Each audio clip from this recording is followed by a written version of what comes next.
So, this video is about structures of p block elements. हमारे syllabus में है pnictogens, nitrogen family, New Zealand, Pakistan, Australia, सब भिखमंगे। ठीक है, चलो 3 कंट्री के लोग इस पे रिपोर्ट करने वाले हैं यूट्यूब चैनल पे। अच्छी बात है, भाड़ा में क्या फर्क पड़ता है मुझे, कौन से मेरे चाचा के लड़के रहते हैं वहाँ पे। ठीक है, रहते भी तो अच्छी बात है। उसके बाद चैल्कोजेंस, सॉल्ट बनाने वाले, उस से टी पो। फिर हमारे भाई हेलोजेंस, क्योंकि इनके कंपाउंड हाईली आयनिक होते हैं। फालतू क्लासेस ओ नहीं, ठीक है। फिर कल बाहर आई, हाँ जो भी नाम मान ले मान लो, ठीक है ना। फिर कल बाहर आई, व्हाटएवर, ठीक है। और लास्ट में इनका सबसे अच्छा ग्रुप, नोबल गैसेस।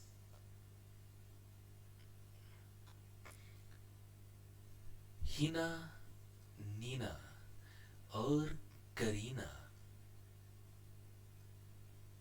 जिंदा रहे ना। अभी जो ऊपर के माले के लोग हैं, ये बताता हूं। ये जो है, ये वाले, ये भाई हमारे हैं non metals. These all are non metals. ये जो ऊपर का खाना है, बिस्मथ पोलोनियम वाला, बिस्मथ जो है, ये है मेटल्स। और बीच में जो बचता है, ये होते हैं दोगले मेटलॉइड्स। ठीक, तो इकलौता बेसिक ऑक्साइड हमारे पास यही है।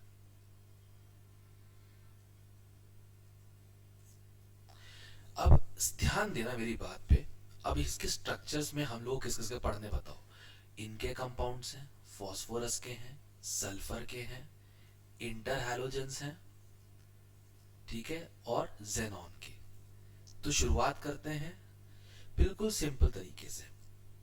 स्ट्रक्चर कैसे याद होंगे वो बताता हूं मैं अच्छे से। सो सबसे पहले आता है नाइट्रोजन। अच्छा यूज करता हूं, यो नाइट्रोजन।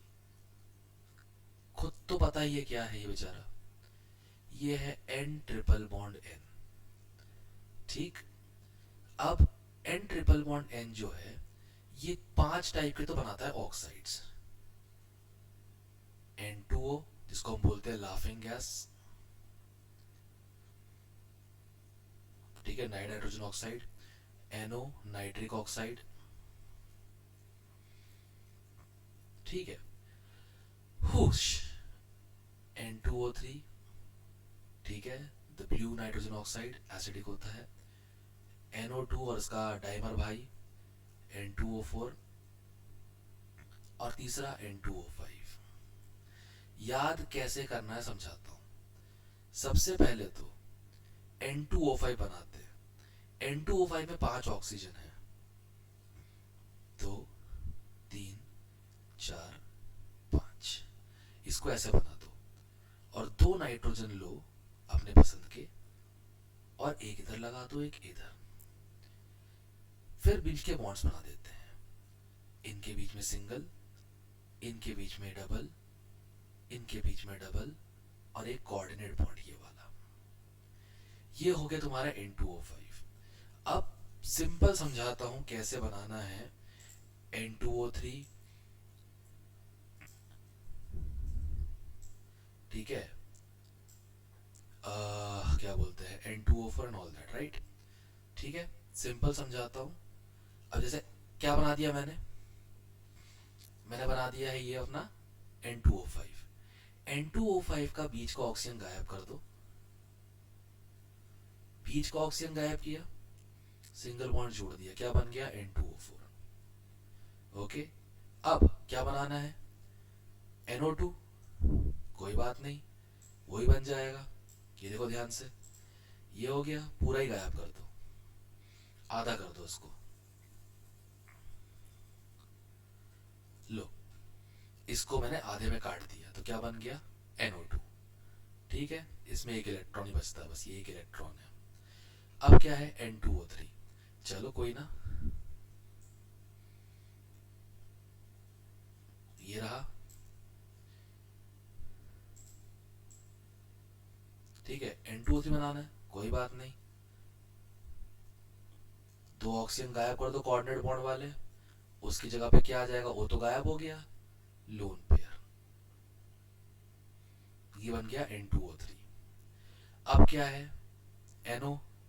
NO का स्ट्रक्चर तुम्हें दिख जाएगा, यहीं पे है, दिखाता हूं।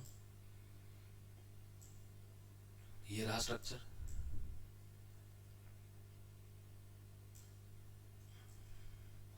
ये कौन हो गया, NO हो गया। ठीक है, ये एक लोन पेयर और एक और इलेक्ट्रॉन, N2O, कोई बात नहीं, वही बन जाएगा, तुमको दिख ही रहा होगा, N2 तुमको दिख रहा होगा, N2। ठीक है, एक और नाइट्रोजन लगा दो इसके साथ, बस that's it. N double bond O, इस पे पॉजिटिव, इस पे नेगेटिव। ठीक है, क्या बच रहा है सर, NO हो गया, N2 हो गया, NO3 हो गया, सब कुछ हो गए। तो सारे स्ट्रक्चर एक ही में बन रहे हैं, ध्यान से देखो। ये N2O5 है, बीच का ऑक्सीजन गायब करो, N2O4 काट दो आधे में, NO2, एक को गायब करो तो NO। ठीक है, और इसके दोनों ये वाले गायब कर दो तो N2O3। एक स्ट्रक्चर, बाकी सारे याद हो जाएंगे अपने आप। ठीक है, क्लियर है सब लोगों को क्या करना होता है। ठीक है, इसमें ध्यान रखना, ये वाले एसिडिक हैं, और इसका खास ख्याल रखना, ये वाली ब्राउन गैस का, ये ब्लू, और ये कलरलेस, ध्यान रखना। ठीक, N2O और NO जो है, N2O और NO जो है वो न्यूट्रल होते हैं, उन पे ज्यादा कोई ध्यान देता ही नहीं है, ये दोनों के दोनों क्या है, न्यूट्रल है। ठीक है, अब अगला आता है अपन फॉस्फोरस पे। ठीक है, अगला अपना कंपाउंड है, जी हाँ, फॉस्फोरस। ठीक, अब एक तो होता है व्हाइट फॉस्फोरस।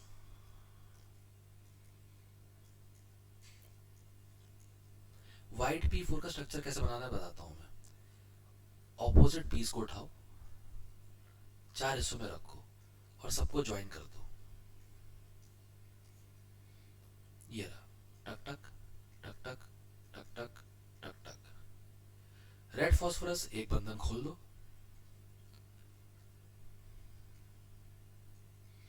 पॉलीमर सा बनता है, वही।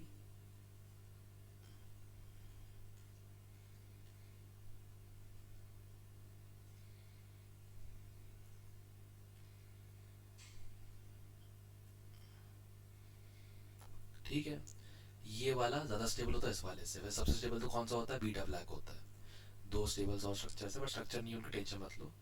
ठीक है, ये दोनों से नहीं, जो स्टेबल होता है वो ब्लैक है।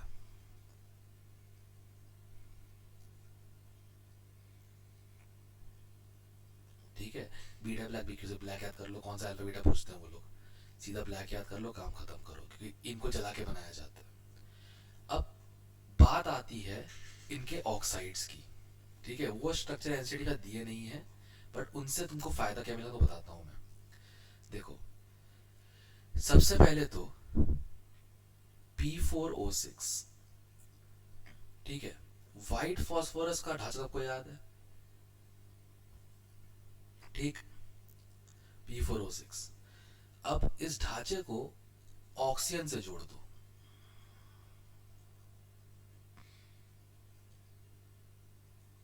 इस ऑक्सीजन से ढांचे जोड़ दो, ये P4O6 हो गया।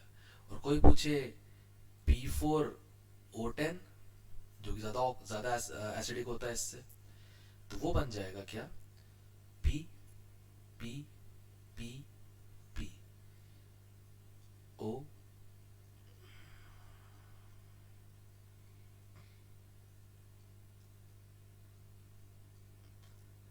4 ऑक्सीजन और लगाने हैं, ये लो लगा दिए, टोपी बना दी।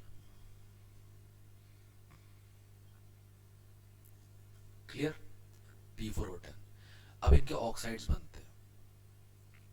इसको अगर हाइड्रोलाइज कर दिया तो बनता है H3PO3, और इसको कर दिया हाइड्रोलाइज तो बनता है H3PO4। अब जैसे याद होगा Fe2 plus ferrous, Fe3 plus ferric, बड़ा एक छोटा अस, तो इसका नाम है फॉस्फोरस एसिड।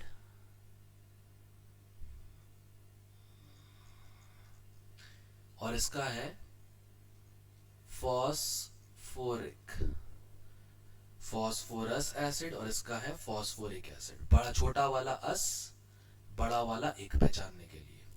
स्ट्रक्चर कैसे बनाते हैं, इसमें से मुझे बस इतना हिस्सा चाहिए, बाकी काम मैं अपने आप कर लूंगा। कितना हिस्सा चाहिए मुझे? इतना हिस्सा चाहिए, नहीं इसका नहीं लूंगा, इसका ले लेता हूं। ठीक है, मुझे इतना हिस्सा चाहिए बस, बाकी मिटा दूंगा मैं। ओके ठीक है, ये देखो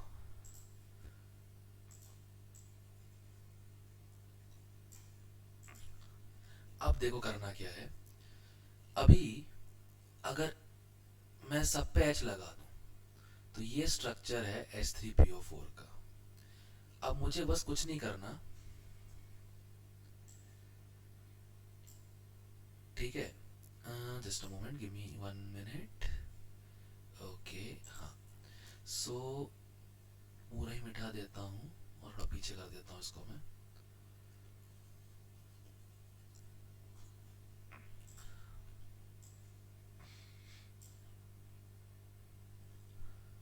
ओहो, नोटिफिकेशंस आ जाते हैं। खैर, क्लियर है सर, क्लियर है सर, बस एग्जाम के दिन याद रख लेना, बस बाकी और कोई दिक्कत नहीं है। ओके, अब 3 OH थे, 3 H प्लस थे, तो कौन सा था? Phosphoric acid. 2 OH और 1 H, देखो एक O गायब कर दिया, देखो H3PO3 हो गया, ये क्या हो गया? Phosphorous acid. इसका भी छोटा होता है एक, सेम स्ट्रक्चर, 1 OH 2 H, ये होता है हाइपो फॉस्फोरस। फॉस्फोरस का भी छोटा, हाइपोफॉस्फोरस। ठीक है, तो H3PO2 हाइपोफॉस्फोरस, H3PO3 फॉस्फोरस और H3PO4 फॉस्फोरिक। इनके और भी नाम हैं। दिस इज फॉस्फेनिक एसिड, फॉस्फेनिक ब्रैकेट में दिया एनसीईआरटी में, and this one is phosphonic. अब इनको आगे बढ़ाया जाए, इनके और ऑक्सो एसिड्स जो है, ठीक है। अब और ऑक्सो एसिड्स में क्या है, जैसे इसको 2 मॉलिक्यूल लिए, उसमें से एक H2O हटा दिया, तो एक का H जाएगा। अब मैं दोनों बार ड्रॉ कर देता हूं,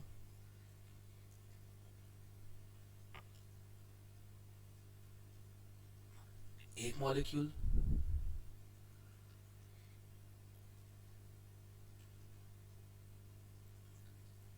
दो मॉलिक्यूल, इन दोनों को मिला दो, एक वाटर से, एक ऑक्सीजन से। अब हीट करके बना होगा, ऑब्वियस सी बात है, तो इसका नाम है पायरोफॉस्फोरिक। मेरी हैंडराइटिंग ना डॉक्टर वाली हो रही है, sorry, no personal comments. Phosphoric acid, ठीक है। इस वाले का सेम काम करो, हीट कर दो, 2x हट जाएगा, एक हट H2 हटा दो, ठीक है, सेम टू सेम स्ट्रक्चर, बस एक छोटा सा डिफरेंस। इसके पास क्या था? 4 OH थे, इसके पास 2 H आ जाएंगे। दिस वन इज पायरोफॉस्फोरस, ठीक है। अब इनकी भी मिलाप होता है, इनका भी एक मिलाप होता है। अगर एक H3PO4 को मैं एक H3PO3 से मिला दूं और इसमें से एक H2 हटा दूं, तो बहुत इंपॉर्टेंट है क्योंकि इसमें पीओपी बॉन्ड नहीं होता, बाकी सब में पीओपी बॉन्ड है, इसमें पीओपी बॉन्ड नहीं है, दो या ज्यादा फॉस्फोरस वाले में से।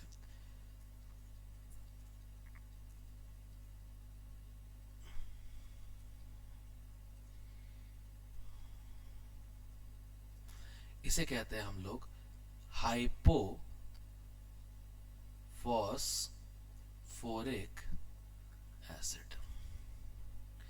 तो बेसिकली ये इनके स्ट्रक्चर्स हैं और ये इनकी चीजें। एक छूट रहा है मेटाफॉस्फोरिक एसिड, बहुत सिंपल है, वो बता देता हूं मैं। इसका एक ही मॉलिक्यूल लो और उसमें से एक H2 निकाल लो, एक पॉलीमर बनता है HPO3 n टाइम्स, इसका नाम है मेटाफॉस्फोरिक। इसका ट्राइमर का स्ट्रक्चर मैंने बनवाया था कभी, बट एनसीईआरटी में नहीं दिया है, तो तुम भी टेंशन मत लेना। तो ये ग्रुप 15 के स्ट्रक्चर तुम्हें पता होने चाहिए, ये हो चुके हैं। ग्रुप 16 में सिर्फ सल्फर के एसिड के स्ट्रक्चर्स। ठीक है, let's come to group 16। Group 16 में ऑक्सा एसिड्स और ऑक्सो एसिड्स ऑफ सल्फर। अब ध्यान रखना, दो तुम जानते हो, H2SO3, H2SO4, छोटा वाला अस तो सल्फ्यूरस, ये सल्फ्यूरिक। ठीक है, सल्फ्यूरिक एसिड का डाइमर बनता है, ये अपना सल्फ्यूरिक एसिड है। ठीक है, सल्फ्यूरिक एसिड का स्ट्रक्चर याद करना इजी, तो बहुत पहले तुम करते आ रहे हो। इसका डाइमर बनता है,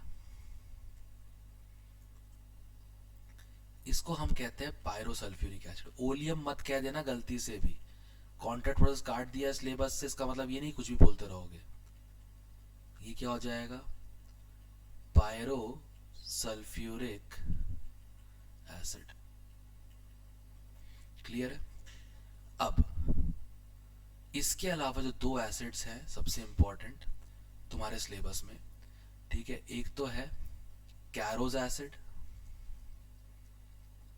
कैरोज एसिड, कैरोज एसिड क्या है, H2SO5, HOS double bond O double bond O OOH।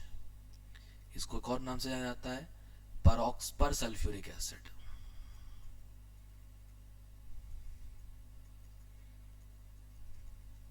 और दूसरा है marshals acid.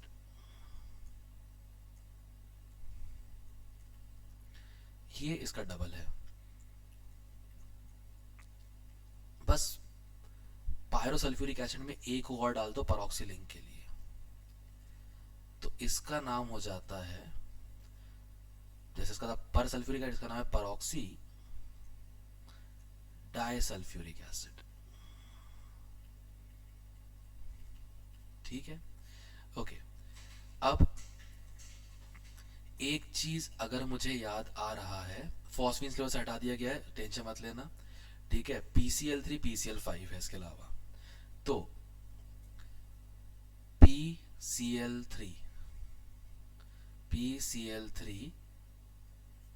Phosphorus lone pair ऊपर, Cl Cl Cl। ठीक है, PCl5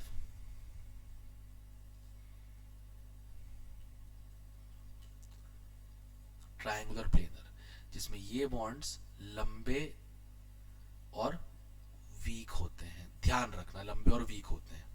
ठीक है, अब इसके अलावा और कोई स्ट्रक्चर तो है नहीं इस चैप्टर का, मतलब इस ग्रुप का। अब सीधे आते हैं 17 ग्रुप और 18 ग्रुप पे। तो 17 ग्रुप और तो कुछ खास नहीं, एक तो ऑक्सो एसिड्स हैं। ठीक है, एक होता है हाइपो हैलस HOX, एक होता है हैलस उससे बड़ा HOXO। हैलिक HOXO2 और पर हेलिक XOHOXO3। अब इस वाले में X ऑल हेलोजेंस है, ठीक है ना, फिर कल बाहर आई। पर इन तीनों में X सिर्फ और सिर्फ जेन्युइन विंडो है, सिर्फ और सिर्फ क्लोरीन, ब्रोमीन और आयोडीन है और कुछ भी नहीं। इनके स्ट्रक्चर याद करना कुछ ज़्यादा डिफिकल्ट नहीं है। पहले HOXO3 बनाने का रीज़न क्या था? X OH double bond O double bond O double bond O। अब मैं क्या करूँगा, सारे स्ट्रक्चर इसी बना दूंगा मैं। एक याद करो, बाकी सारे अपने आप याद होते हैं।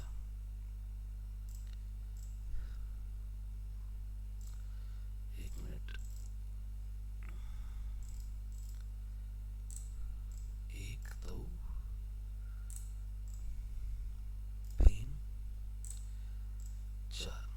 तो देखो, सबसे बड़ा हेलिक, पर हेलिक, सबसे बड़ा पर हेलिक, फिर हेलिक। अब हेलिक में क्या होगा, एक ऑक्सीजन कम हो जाएगा, तो उस ऑक्सीजन की जगह पे एक ऑक्सीजन कम करके उसकी जगह पे हम लोग एक लोन पेयर ड्रॉ कर देंगे। अब शायद तुमको लॉजिक मिल गया होगा। हेलस में क्या हो जाएगा, हेलस में क्या हो जाएगा, दो ऑक्सीजन मिटा के दो लोन पेयर ड्रॉ कर देंगे।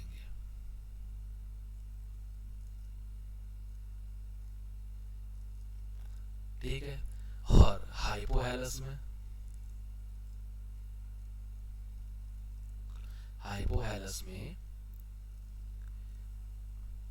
रब किया ये ऑक्सीजन और I think I just lose track, no I did, तीसरा मिटाना पड़ेगा, हाँ सॉरी, तीसरे वाले में फिर इसके भी एक दो तीन, तो स्ट्रक्चर भी एक से तीन याद हो जाते हैं पूरे के पूरे, कोई दिक्कत ही नहीं है उसमें, आराम से होगा। ठीक है, so that's how we do it. अच्छा, इसके इंटर हैलोजेंस होते हैं, मैं बता देता हूँ कौन कौन से एग्जिस्ट करेंगे। देखो सिंपल समझाता हूँ मैं। देखो, इंटर हैलोजन, इंटर हैलोजेंस, इसका सिर्फ हमें बेसिक आइडिया चाहिए होता है। देखो, दो हैलोजन होते हैं XX डैश, ये वाला अगर I हुआ, XX डैश हो गया, XX डैश 3 हो गया, XX डैश 5 हो गया, XX डैश 7 हो जाएगा। अगर ये आयोडीन हुआ तो X डैश जो है वो क्या बोलते हैं, F भी हो सकता है, Cl भी और Br भी, सारे पॉसिबल है। ठीक है, Br हुआ तो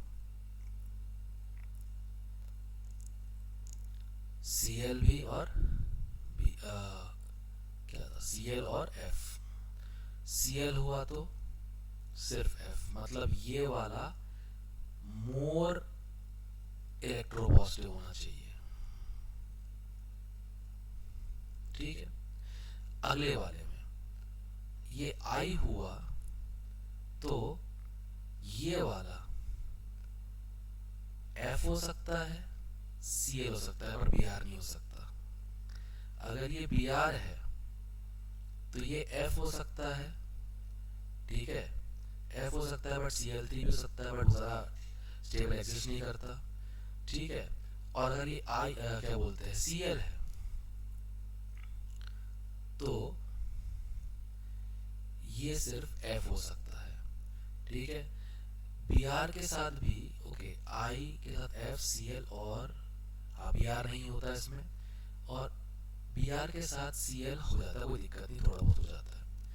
अब X वाले में अगर ये आयोडीन और X5 हो चुका है तो अब एक ही ऑप्शन है F का। ठीक है, एंड यस सॉरी, तुम्हारे सिलेबस में ये NCERT में ना, हाँ Cl नहीं है, I का भी F बन सकता है, Br के साथ भी सिर्फ F, Cl के साथ भी सिर्फ F। ठीक है, अब इसमें क्या है, तुम देख रहे हो कि जैसे जैसे दूसरा हेलोजन बढ़ता जा रहा है, जैसे जैसे दूसरा हेलोजन बढ़ता जा रहा है तभी प्रॉब्लम हो रही है, क्योंकि सेंट्रल एटम जितना बड़ा होगा साइड एटम उतने ज्यादा हो सकते हैं, बट हाउएवर अगर साइड एटम्स बड़े होते जाए तो उनके लिए जुड़ने को जगह ही नहीं बचती। इस कारण देखो कम होते जा रहे हैं, जो इंटर हैलोजेंस हैं वो कम होते जा रहे हैं जैसे जैसे ये चीज कार्बन आगे बढ़ रहा है।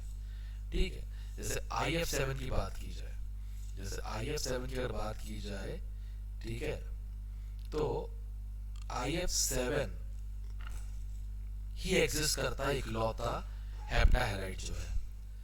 ठीक है, मतलब सिर्फ आयोडीन ही है जो 7 फ्लोराइड्स को इकट्ठा रख सकता है और किसी हैलोजन में इतनी दम ही नहीं है। सिंगल देखो मोनोहेलाइड्स जो है वो तो सारे बन गए। ट्राईहेलाइड्स में देखो एक Br गायब हो गया था, एक Br गायब हुआ और एक Cl गायब हो गया। I का Br गायब हुआ, Br का Cl गायब हो गया। पेंटाहेलाइड पूरी नहीं डूब गई, बेटा पॉसिबल नहीं है। और देखो ICB जब 7 हुआ तो सब कुछ डूब गया।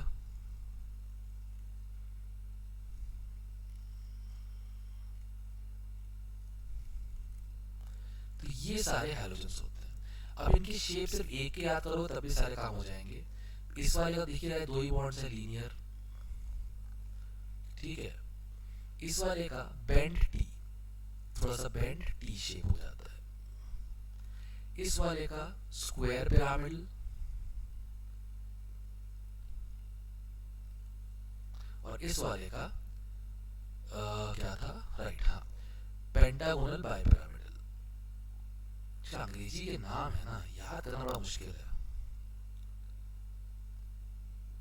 ठीक है, अब इनको शेप दिया जाए तो जैसे एक्स एक्स डैश था, लीनियर ही है, तुम पे भी 3 लोन पेयर, तुम पे भी 3 lone pair. X x dash 3, इसमें 2 लोन पेयर होंगे एक्सियल पोजीशन पे और बाकी एक्स डैश ऐसे। इसे बोलते हैं बेंड टी। देखो टी है पर थोड़ा बेंड है। एक्स एक्स डैश 5, एक लोन पेयर टूट के 2 हैलोजन और जोड़ दो, एक लोन पेयर तोड़ के 2 हैलोजन और जोड़ दो, तो कुछ ऐसा बन जाएगा, प्लेन जैसा।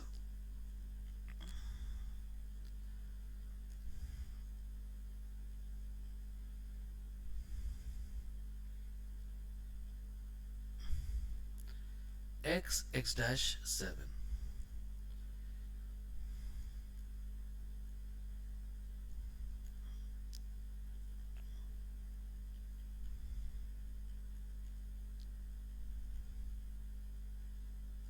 अजीब से स्ट्रक्चर है, दिख गया तुम लोगों को पेंटागन। ठीक है, अब लास्ट बचता है इन्हें स्ट्रक्चर करने और कुछ नहीं करना। ठीक है, ध्यान रखना इस चीज में। अब लास्ट बचता है हमारे पास, क्या था, xenon oxygen fluorine compounds. XeF2 होता है, XeF4 होता है, XeF6 होता है। XeF2 बड़ा सिंपल सा है, जेनॉन है, फ्लोरीन, फ्लोरीन। ठीक है, लीनियर स्ट्रक्चर। अब जैसे तुमने 2 फ्लोरीन डाले, एक लोन पर गायब हो जाएगा, एक एक बॉन्ड, एक एक इलेक्ट्रॉन, एक एक फ्लोरीन शेयर कर लेगा, तो अब 4 बॉन्ड्स हो गए, फैला दो उनको।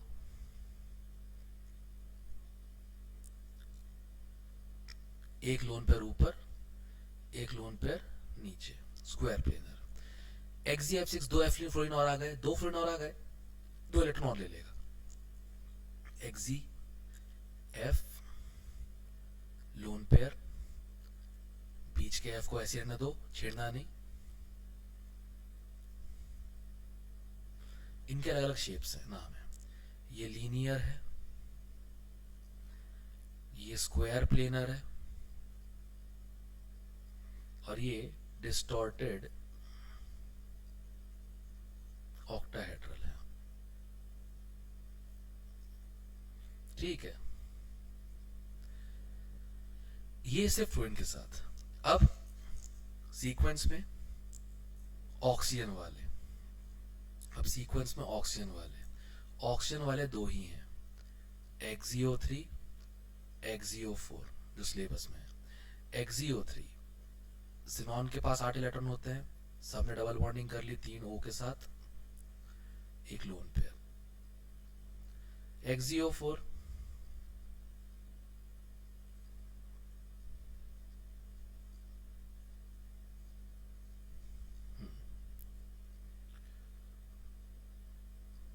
ठीक है, ये चीज है।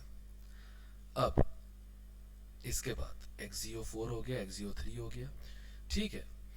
अब कंपाउंड्स मिक्स होंगे, जेनॉन भी होगा, ऑक्सीजन भी होगा, फ्लोरीन भी होगा, तो XiOF2, ठीक है, XiO2F2, XiO2F4, XiOF4। XiO2F2 बड़ा सिंपल बताता हूँ क्या करना है। तुमने ये स्ट्रक्चर देख लिया है XiF2 वाला, ठीक है, इसी को उठाते हैं वापस, ठीक है।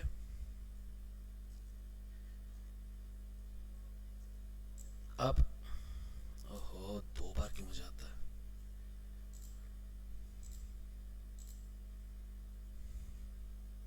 थोड़ा छोटा कर देता हूँ उसको मैं। हाँ, क्या मजाक है।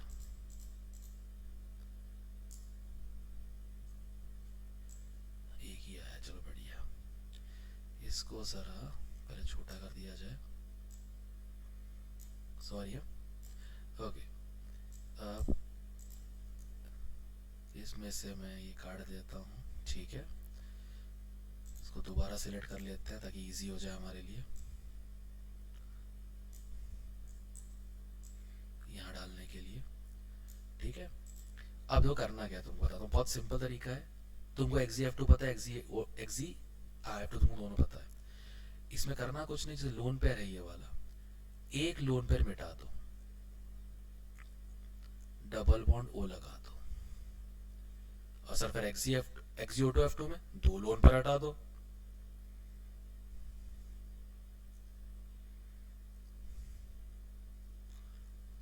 हटा दो, 2 ऑक्सीजन लगा दो, ये T और ये C100, कभी C100 कभी C100। अब XiO2F4 में, XiO2F4 और XiOF4 में, इसमें तुमको इसका इस्तेमाल करना है, स्क्वायर प्लेनर का। कैसे? उठाओ स्क्वायर प्लेनर, ले आओ नीचे,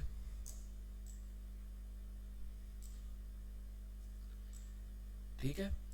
अब क्या करना है, सबसे पहले तो 2 ऑक्सीजन लगाने हैं, कोई बात नहीं, लोन पर हटा दो, ऑक्सीजन दोनों उठा लेगा, एक ऑक्सीजन ऊपर, ठीक है, और एक ऑक्सीजन नीचे। सर यहाँ पे एक ही लगाना, तो ठीक है, एक ही लोन पर हटाना बेटा, सिंपल सी बात है, हो गया। बस यही स्ट्रक्चर्स है पूरे के पूरे पी ब्लॉक के, जो तुम्हें परसों के बोर्ड एग्जाम के लिए पढ़ने हैं, सिंपल सी बात है। If it is clear it's okay, not clear do it again and again, try drawing it yourself by seeing my notes. जैसे मैं कोई कंपाउंड का स्ट्रक्चर लिखता हूँ, पहले एक बार तो नॉर्मल देखो इसको, फिर खुद एक बार ड्रॉ करो। जैसे मैं स्ट्रक्चर का फॉर्मूला लिखता हूँ, तुम इसे ड्रॉ करो बैठ के, और फिर वीडियो प्ले करो, चेक करो क्या तुमने सही बनाया है। और ऐसा करने से तुमको एक बार में याद हो जाएंगे स्ट्रक्चर सारे, और मेन क्वेश्चंस पे आ रहे हैं, इसलिए कह रहा हूँ। सिलेबस में भी स्ट्रक्चर खूब किया गया है। अगली वीडियो में रिएक्शन समराइज करके जनरल प्रॉपर्टीज के साथ I just sweep it off. फिर भी एनसीईआरटी पढ़ लेना, क्योंकि इंट्रोडक्शन में जो सोर्सेज दिए हैं, अकरेंस दिया है, नाइट्रोजन मिलता है सोडियम नाइट्रेट से, पोटेशियम नाइट्रेट से, वो सब कुछ है। फिर भी एनसीईआरटी रीड कर लेना, क्लियर है। कोशिश करूंगा कि उसको भी समराइज करा सकूं, बट चलो ठीक है, जान दो, जितना हो गया, बट एनसीईआरटी रीड किए बिना मत जाना, सिंपल सी बात है, रीड करके जाना बस, ठीक है। That will be all for this one.